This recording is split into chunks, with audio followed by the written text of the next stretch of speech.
Dikolo Bali à Douala au Cameroun. La journée du 14 mai 2022 commence par des pleurs.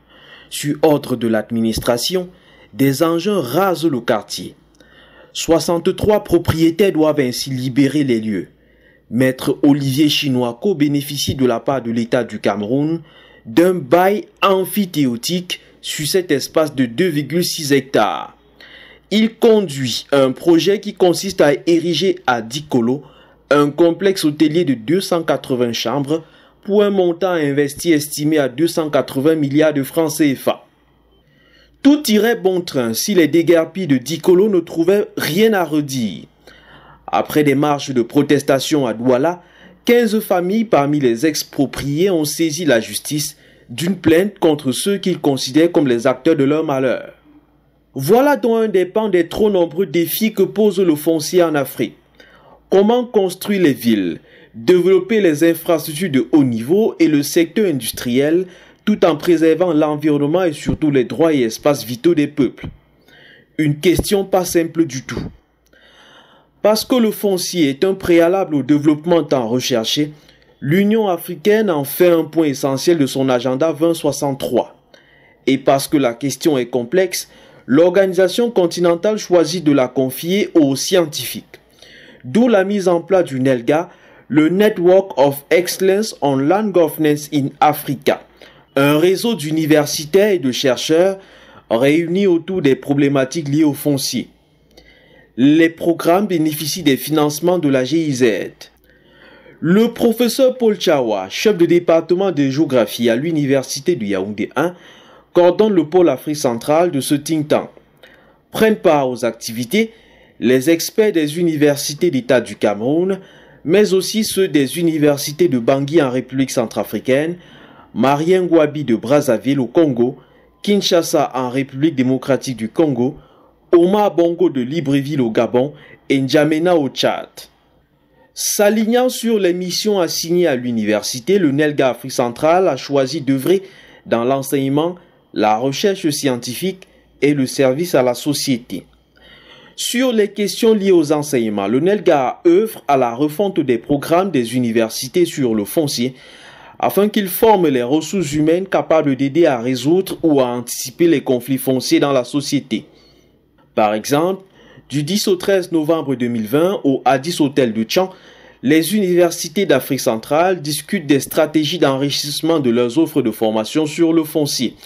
À l'issue de cela, voici ce que pense le professeur Félix Ngana, venu représenter l'université de Bangui en République centrafricaine. À l'université de Bangui, nous avons envisagé l'ouverture d'une licence pluridisciplinaire, une licence spécifique au foncier, pour renforcer la capacité des étudiants sur les fondamentaux de la gouvernance foncière avant leur admission en master. Donc ce projet a beaucoup avancé au niveau du département de géographie et aussi au niveau de la faculté des lettres. Ça va partir au conseil d'université au mois de décembre. Ce sont les étudiants qui auront leur L2 après leur baccalauréat dans diverses facultés pour venir maintenant se retrouver avec les autres pour réfléchir sur ce que nous pouvons faire avec la gouvernance foncière telle que définie dans la feuille de route de l'Union africaine.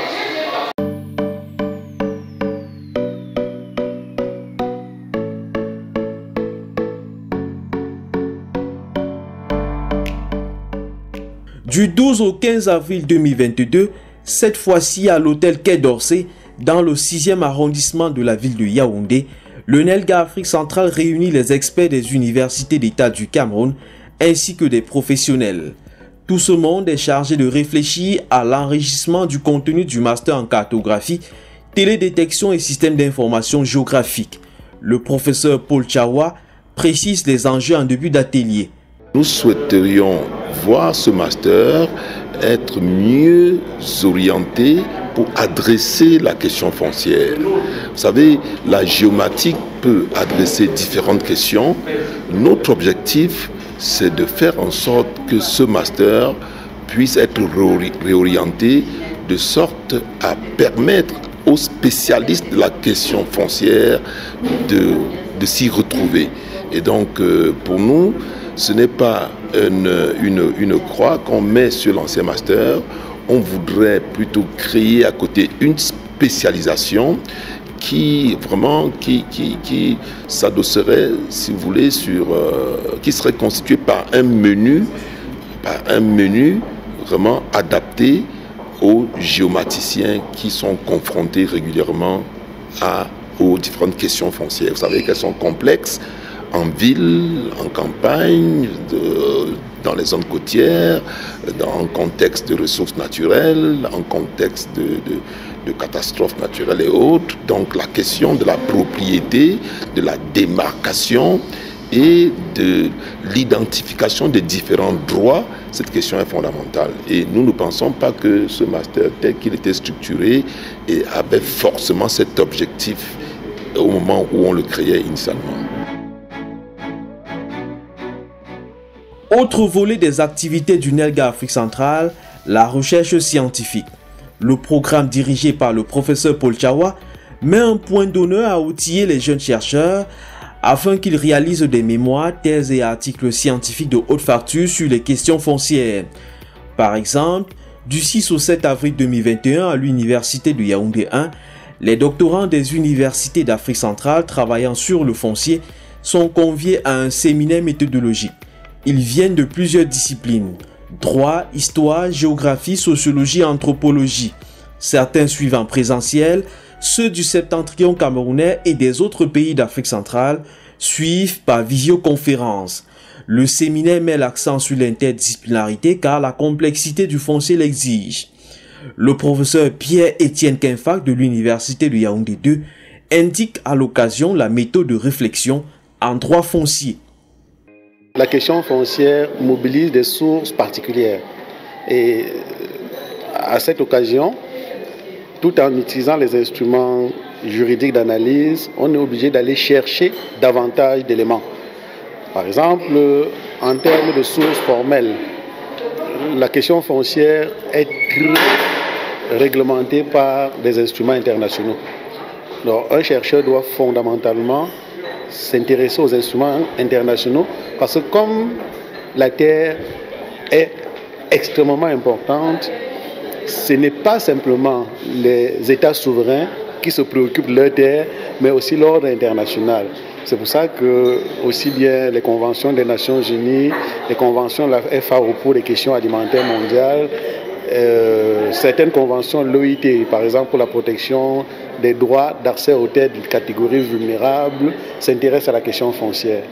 Maintenant, dans l'ordre interne, jusque-là, on aurait pu penser que c'est une question qui relève du domaine de la loi et donc très formelle. Mais il se trouve que les solutions légales, parfois, ne marchent pas et on est obligé d'observer la réalité du terrain. Et là, le juriste est obligé d'adapter sa méthode pour pouvoir lire le terrain et puis remonter les solutions pour aider éventuellement le législateur à faire des réformes.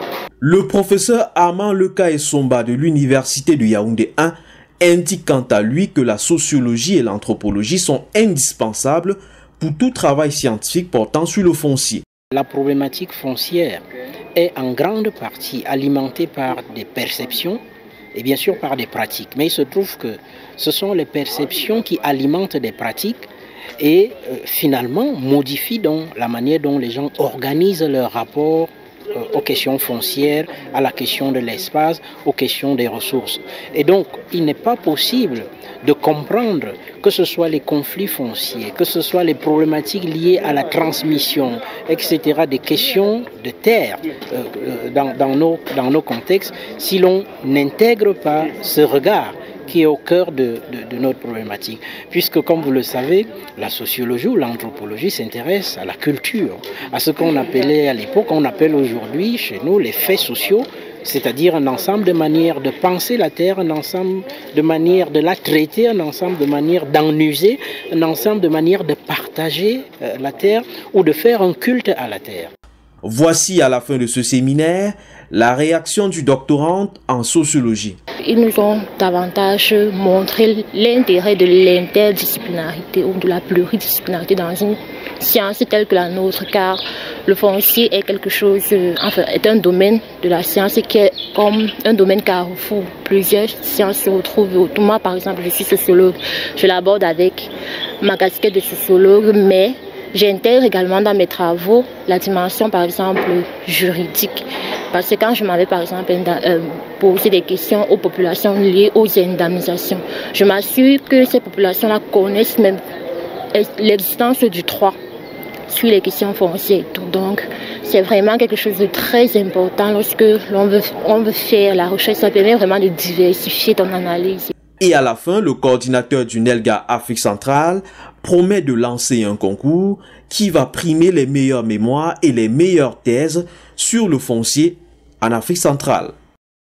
Dans le programme que j'ai la chance de coordonner, on avait bel et bien librement prévu qu'il y aurait un volet soutien aux meilleures thèses et là-dessus, nous sommes partis pour, dans l'échantillon des participants, nous sommes partis pour travailler sur les thèmes de référence. Je pense qu'à ce stade, comme la gestation d'une thèse est longue, on va les juger sur des projets de thèse. Ça va être un prix qui sera octroyé aux meilleurs projets de thèse au niveau de la sous-région. Et on a de quoi faire. Donc je ne reviens pas sur ce que j'ai dit, je l'ai dit, je le maintiens. Quelle que soit la discipline. Je le maintiens, oui, pourvu qu'on traite du foncier. Il tiendra parole et le concours sera effectivement lancé. Le 17 juin 2022 a lieu la cérémonie de publication officielle des résultats. Troisième pilier des activités du NELGA Afrique centrale, le service à la société. Dans ce registre, l'équipe du professeur Tchawa outille les groupes sociologiques vulnérables afin qu'elles sachent préserver leurs droits fonciers tout en respectant le cadre républicain. Du 22 au 25 février 2022 au Addis Hotel du Tchad, les dignitaires de la communauté Bororo sont conviés. Les experts du NELGA leur montrent comment ils peuvent procéder pour gérer les conflits fonciers qui les opposent en général aux autres à travers le territoire camerounais. L'une des clés s'appelle la cartographie participative. Joignant la théorie à la pratique, tout ce monde réuni en salle opère une descente à Bansoa, à une trentaine de kilomètres de Tchad. Chaque année, les éleveurs Bororo qui stationnent ici en période de transhumance affrontent les agriculteurs sédentaires. Ces derniers accusent les bœufs d'être à l'origine de la destruction des parcelles cultivées. Les experts du NELGA procèdent à un exercice de cartographie participative pour leur montrer comment gérer sans conflit leur présence réciproque sur cet espace. Ça vient comme ça. Ça part en ville. C'est deux qui se croisent. Je dis que ça se divise là-bas, ça part, mais l'autre vient comme ça.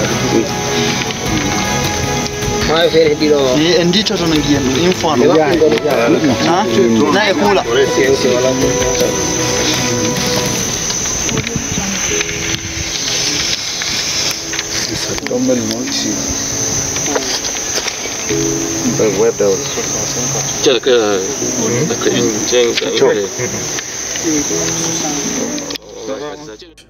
Dans le chapitre service à la société, l'équipe du professeur Tchawa fait aussi du plaidoyer politique. Et il s'agit ici de proposer des solutions concrètes aux gouvernants afin qu'ils améliorent le corpus normatif sur le foncier. Sur la question des déplacés internes par exemple, le NELGA Afrique centrale estime qu'il y a matière à légiférer au Cameroun. Le 25 mai 2021, au Palais des Congrès de Yaoundé, l'équipe de ce think tank a rendez-vous avec la branche camerounaise du réseau des parlementaires pour la gestion durable des écosystèmes forestiers d'Afrique centrale. Il est question de remettre aux députés et sénateurs un policy brief élaboré. Celui-ci dit comment l'État du Cameroun doit aménager des lois afin de permettre un accès des déplacés internes aux fonciers. Ce jour-là, l'honorable Jean-Jacques Zam, coordinateur de ce réseau de parlementaires, relève les enjeux. L'on a bien noté que les populations qui sont déplacées dans le cadre des grands projets, il y a un encadrement juridique. Mais celles qui sont déplacées dans le cadre, par exemple, des questions de sécurité, l'encadrement juridique est faible ou alors il est quasi inexistant. Et donc, nous avons formulé des propositions pour que ces populations-là, dont certaines sont attachées à la terre, puisque vous avez des agriculteurs qui ont été déplacés et qui ont besoin de la terre pour continuer à exercer. Donc, il faut qu'il y ait un encadrement juridique pour permettre à ces populations-là, qui sont partout chez eux dans le triangle national, pour qu'elles puissent vaquer librement à leurs occupations. L'on a bien remarqué qu'à l'occasion de la session parlementaire du mois de juin 2021 à l'Assemblée nationale du Cameroun, une plénière a été consacrée à la question foncière. C'est donc avec des arguments solides que les députés ont suggéré des ajustements de l'arsenal normatif sur le foncier au Cameroun. Et c'est ce que veut le NELGA, Afrique centrale.